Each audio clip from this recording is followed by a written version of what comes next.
श्रावण महिन्यामध्ये मोठ्या संख्येने भाविक देवदर्शनाला जात असतात। लवकर दर्शन मिळावं म्हणून अनेक जण ऑनलाईन पासेसही घेतात। मात्र याच ऑनलाईन पासेसच्या विक्रीमध्ये मोठा काळा बाजार झालेला आहे आणि त्यामुळे त्र्यंबकेश्वरला दर्शनासाठी जाणाऱ्या भाविकांमध्ये मोठी खळबळ उडालेली आहे। पाहुयात कसा चालत होता हा ऑनलाईन काळा बाजार या स्पेशल रिपोर्टमधनं।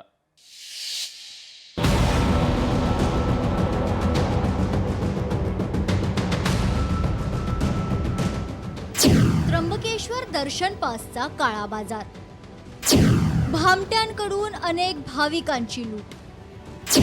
दर्शनाचा पास घेताना काळजी घ्या, पोलीस पकडून नेत असतील तर हे चोर आहेत, हाणामारी करणारे आहेत असं आपल्याला वाटतं, पण मंडळी या भामट्यांनी लोकांच्या श्रद्धेशी खेळ मांडलाय।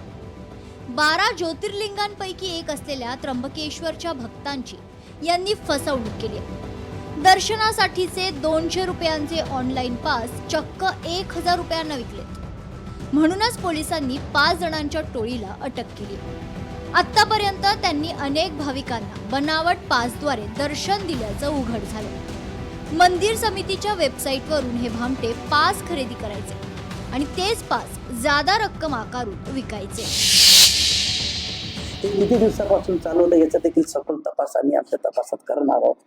आणि एकंदरीत या सगळ्या गोष्टीमध्ये जवळपास 5000 भाविकांना आतापर्यंत त्यांनी पास आतापर्यंत अजून पुढे वाढणार आहे। तर या पद्धतीने लोकांना त्यांनी तिकीट विक्री केलेली आहेत की जी ऑथेंटिसिटी नाही आहे, वास्तविक ते तिकीट हे नॉन ट्रान्सफरेबल आहे। मंदिर समितीच्या वेबसाईटमधील तांत्रिक त्रुटींचा फायदा घेत हा काळा बाजार केला जातोय। दर्शनाचे पास मोबाईल आणि बनावट आयडीच्या सहाय्याने भाविकांना ते विकले जात होते। महत्त्वाचं म्हणजे हे सगळे आरोपी त्र्यंबकेश्वर मधलेच आहेत। त्या व्यक्तीचं व्हेरिफिकेशन होणं अत्यंत गरजेचं आहे, हे आता आमच्या लक्षात आलं। आम्ही ही योजना पहिल्यांदाच मागच्या 5-6 महिन्यापूर्वी, वर्षभरापूर्वी सुरू केली आणि त्या त्रुटी लक्षात आल्यानंतर जसं आमच्या सहकारी विश्वस्तांनी सांगितलं तसं आम्ही अध्यक्षांशी बोलून, सर्व विश्वस्तांशी बोलून, स्वतः त्या टेक्नॉलॉजीचा अभ्यास करून आणि त्याच्यामध्ये सगळे इम्प्लिमेंटेशन आणण्याचा 100% प्रयत्न। या संदर्भात आम्ही यापूर्वीच तक्रार केलेली आहे, साधारणतः 1 वर्षापूर्वी तक्रार केली होती।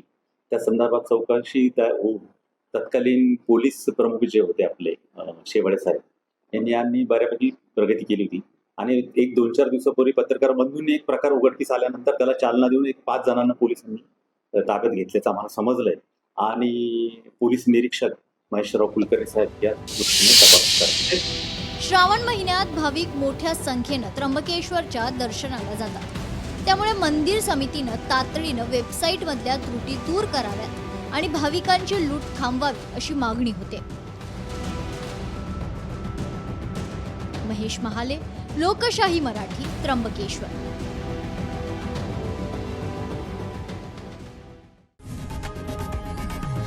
लोकशाही मराठी ऐका, पहा, जागरूक रहा।